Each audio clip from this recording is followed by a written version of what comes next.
ወልድን መንፈስ ቅዱስን ሓደ አምላኽ አሜን።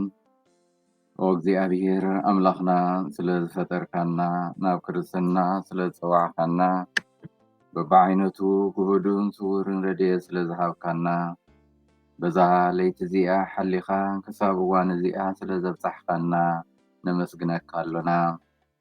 ብጎይታ በዛ መዓልቲ እዚኣ ክሕዝነካ ካብ ዝኽእል ኩሉ ሓሊኻ በታ ዓብይ ሕያውነትካን ምሕረትካን ንዓኻ ብዝሕጉዝ ፅቡቅ ግብሪ ጥራይ ከም እንርከብ ትገብረና።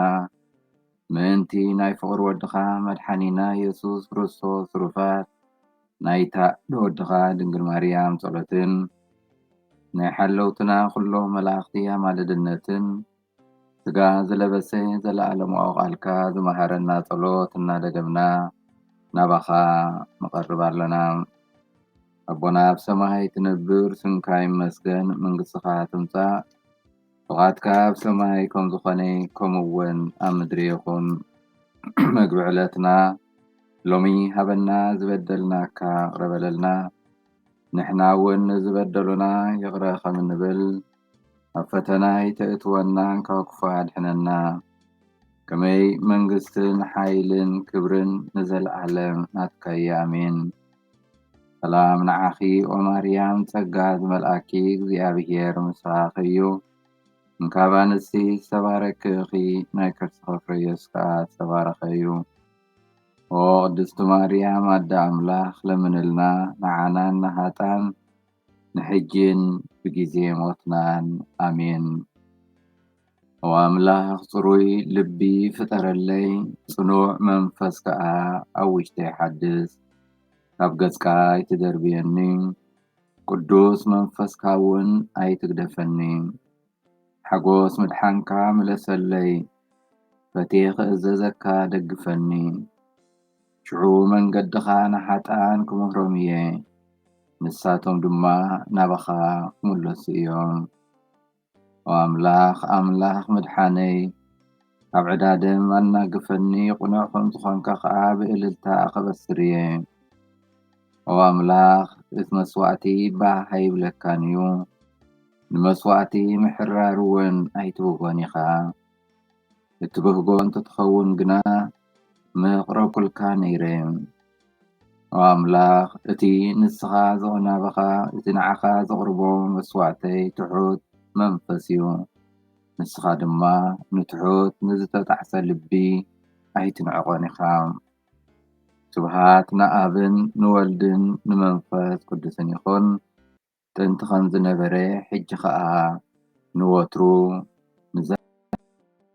ንዘለዓለም ዓለም ኣሜን። ወርኩም ኣሕዋትን ሓትን ኣብዚ ናይ ሎሚ እምበኣር ሕጂ እውን ድና ካብ ነቢ ኢዩኤል 2:12 ብምሳት እግዚአብሔር እምበኣር ሕጂ እውን ብጾምን ብብኽያትን ብቁዝማን ብምሉእ ልብኹም ናባይ ተመለሱ ንዝብል ቃል ኣምላኽ ካብ ቃል ኣምላኽ ተበጊስና ብዛዕባ ጾም ክነስተንትን።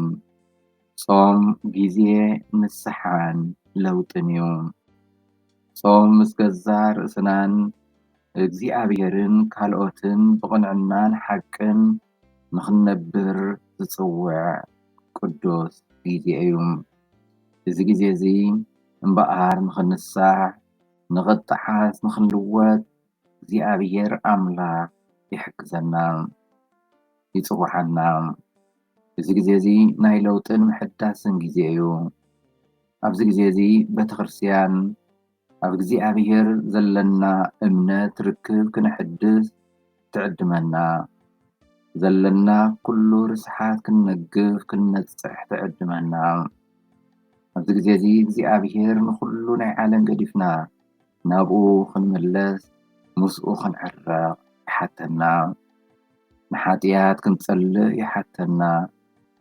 ናብቲ መሰረታዊ ሓጎስና ሰላምን ክንምለስ ይጽውዓና። ልባትና ናብ ክርስቶስ ጐይታ ክምለስ ክልወጥ ንዕደም። ጾም ማለት እምበኣር ለውጢ ምሕዳስ ማለት እዩ። ኣብዚ ግዜ እዚ እቲ ዝድለ ናይ እምነት ለውጢ ክንገብር ግና ሓደ ክንገብሮ ዘለና ቅድመ ኩነት ኣሎ። ንሱ ከዓ መጀመርታ ምስ ገዛ ርእስና ቅንዕና ክህልወና ይግባእ። እዚ ማለት ኣብ ቅድሚ ኣምላኽ ቀሪብና ብሓጢኣትና ክንእመን ጉድልነትና ክንቅበል ካብ ንኽልተ ጎይቶት ምግዛእ ክንቁጠብ የድልን። እግዚኣብሔር ኣምላኽና ብኩሉ ልብና ልብኻን ብኩሉ ነብስኻን ብኩሉ ኣእምሮኻን ብኩሉ ሓይልኻን ኣፍቅሮ ዝብል ትእዛዝ ክንፍጽም የድሊ። ኣብዚ ግዜ እዚ እግዚኣብሔር ሰለስተ ግዜ ሰለስተ ነገራት ይሓተና። እቲ ቀዳማይ ምስ ገዛ ርእስና ቁኑዓት ክንከውን ምስ እግዚኣብሔር ምስ ሓውና ምስ ቤተ ክርስትያን ክንዕረቕ ይሓተና። ኣብዚ ግዜ እዚ እግዚኣብሔር ዘጠዓስ ልቢ ይደሊ። ስለዚ ምስ ገዛ ርእስና ቁኑዓት ክንከውን ኣለና ክንብል ከለና እምበኣር ጉድልነትናን ሕማቕናን ሓጢኣትናን ውድቀትናን ተቐቢልና ምኽኣል ማለት እዩ። ኣብዚ ናይ ሎማ ኣስተንትኖና እምበኣር ቅንዕና ብዙሕ እዩ ዘስምዕ። ሓጢኣትካን ውድቀትካን ጌጋኻን ምእማን ኣብ ቅድሚ እግዚኣብሔር ቀሪብካ ከዓ ምንሳሕ ማለት እዩ። እቲ ሓጢኣቱ ውድቀቱን ዝቕበል ጥራይ እዩ ኣብ ንስሓ ዝቐርብ ምሕረት ኣምላኽ ዝቕበል። ኣብ ቅድሚ ኣምላኽ ብቕንዕና ንኽንመላለስ ግና እቲ መጀመርታ ክንገብሮ ዘለና ስጉምቲ ምርመራ ሕልና ምግባር እዩ። ሕልናና ክንምርምር። እዚ ግዜ እዚ እውን ነዚ እዩ ዝዕድመና። ህይወት ክርስትያናዊ ማሕበራዊ ጉዕዞና ክንምርምር የድሊ። እቲ ኣብ ውሽጥና ዘሎ ሓጢኣት ምእንቲ ክፍወስ ክነለልዮ የድሊ። ኣለሊና ከም ዘለዎ ክንቅበሎ። እዚ ተግባራት እዚ ምስ ገዛ ርእስና ቅንዕና ንኽንህልወና ዝሕግዘና ወይ ዝገብረና መሳርሒ እዩ። ገዛ ርእስና ክነታልል ንገዛ ርእስና ክንሕሱ ንሓቂ ከምዘይ ከይንፈርህ ሓቂ ሓራ ከም ተውፅኣና ፈሊጥና ገዛ ርእስና ከም ዘለዎ ተቐቢልና እምበኣር ነቲ ብፍሉይትን ልብን ዝምርምር ኣምላኽ ኩልንትናና ጉዕዞና ዝፈልጥ ኣምላኽ ቀሪብና ክንነግሮም። ብኣንጻሩ ሓሶት ግና በራዩ ናይ ሓጢኣት ኮይንና ከም እንነብር ይገብረና።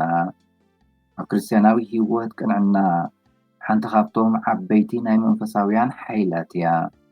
ቅንዕና እንተዘይብልና ሓቀኛታት ክርስትያን ክንበሃል ኣይንኽእልን። ብሓቅነት ከዓ ኣብ ቅድሚ እግዚኣብሔር ቀሪብና ምሕረቱን ፈውሱን ክንቅበል ኣይንኽእልን። ቅንዕና ምስ ገዛ ርእስና ብዘይ ዝኾነ ምኽንያት ብዘይ ምክልኻልን ውድቀትና ከም እንቅበል ትገብረና። ቅንዕና ኣንጻር ሓሶት ሓጢኣት ጠጠው ከም እንብል ትገብረና። እዚ ዓይነት ቅንዕና እንተዘይብልና ወይ ዘይብሉ ኣማናይ ግና ኣብ ሓጢኣት ይነብር። ሕልና ኣልቦ ይኸውን። ውሽጣዊ ዑረት ይወርሶ። ሕማቕን ጽቡቕን ናይ እግዚኣብሔር ምፍላይ ይስእን። ከየማዛዘልና ከየስተውዓልና ኣብዚ ኩነት ንርከብ እምበኣር እቲ መጀመርታ ኣብ ሂወትና ቁንዓት ኮይንና ንኽርከብ መሳርሒ ዝኾነና ጸሎት እዩ። ኣብ ጸሎት እግዚኣብሔር ኣምላኽና ነቲ ጉድልነትና ሕማቕ ኣመላትናን ክንርኢ ይገብረና። ጉድልነትናን ሓጢኣትናን ከም ዘለዎ ክንቅበሎ ሓይሊ ትብዓት ይህበና። እዚ እቲ ቀዳማይ።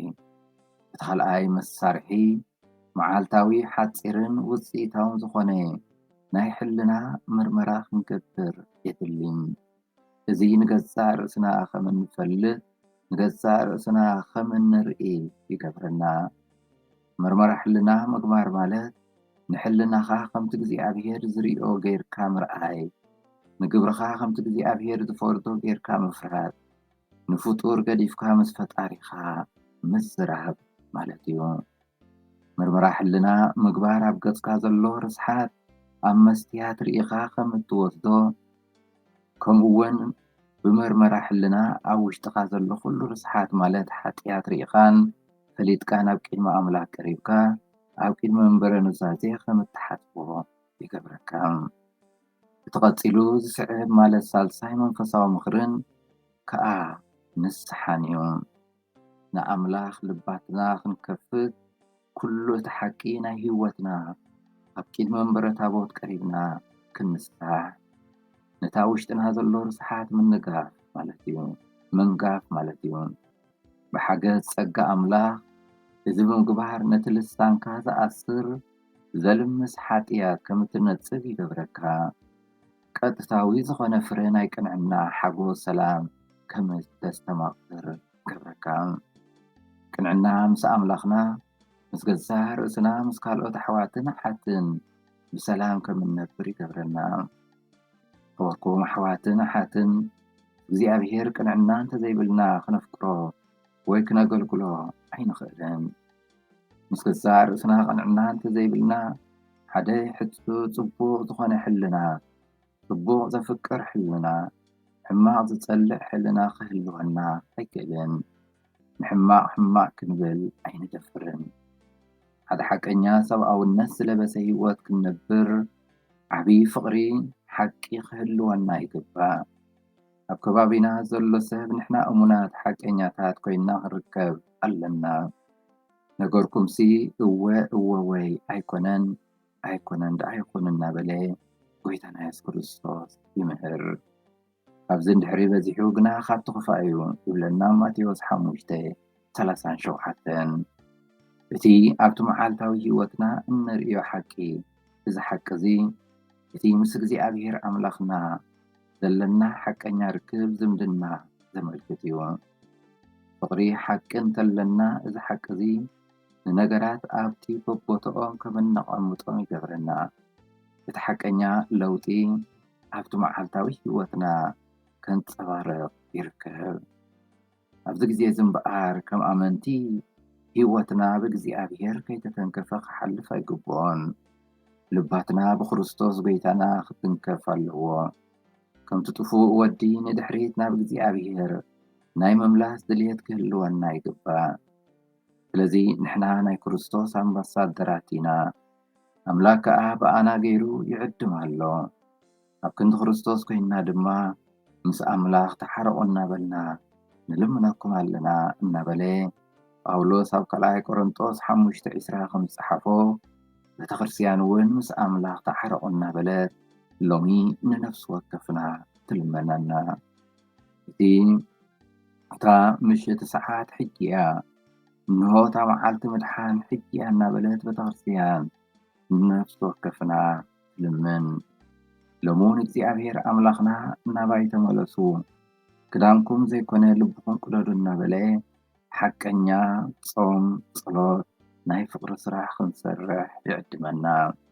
ከም ተቐዲምና ዝበልናዮ ሓደ ሓቀኛ ሰብኣውነት ዝለበሰ ህይወት ክንነብር ዓብዪ ፍቕሪ ኣብ ሓቅነት ክህልወና ይድለ።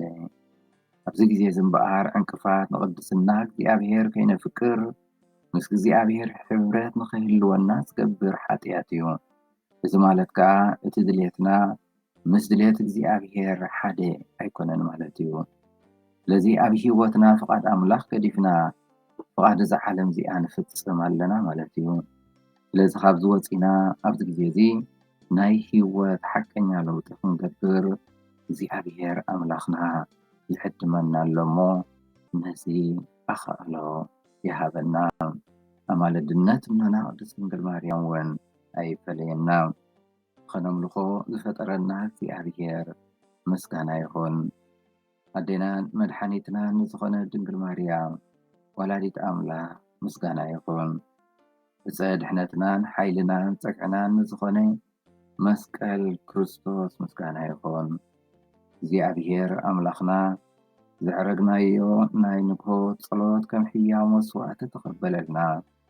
ኣብ ኩሉ ጉዕዞናን ስራሕናን ኣሰንየና። ሰናይ ዝኾነ ተግባራት ጥራይ እናፈጸምና ከም እንውዕል ግበረና። ዝተባረኸን ዝተቐደሰን መዓልቲ ግበረልና። ኣማልድነት እኖና ቅድስት ድንግል ማርያም ኩሎም ቅዱሳን ኣይፈለየና። ስብሐት ንኣብን ንወልድን ንመንፈስ ቅዱስን ይኹን ጥንቲ ከም ዝነበረ ሕጂ ከዓ ንወትሩ ንዘለዓለም ዓለም ኣሜን። እግዚኣብሔር ስለኩሉ ነገር ዝተመስገነ ይኹን። ጎይታ ትፈልጥ ኢኻ ናይ ዓለም መከራ ክነግረካ ኣይደልን ጥዒምካዮ ኢኻ ሓይልኻ ኣሚነ ናባኻ እጽጋ ኣበርትዓኒ ኢኻ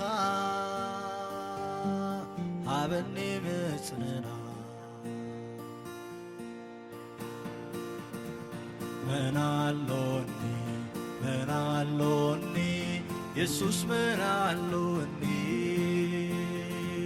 ብዘይካኻ ዝድግፍን ዝጸናንን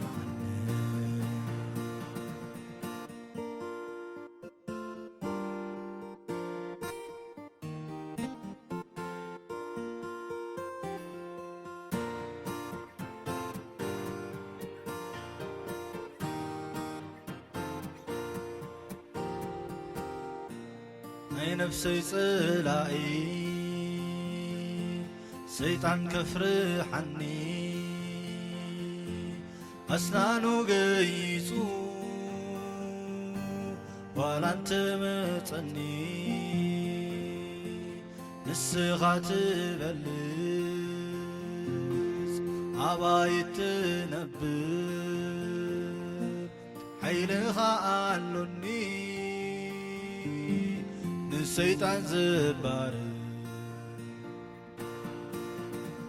ምናሎኒ ምናሎኒ ኢየሱስ ምናሎኒ ብዘይካኻ ዝድግፍን ዘጸናንን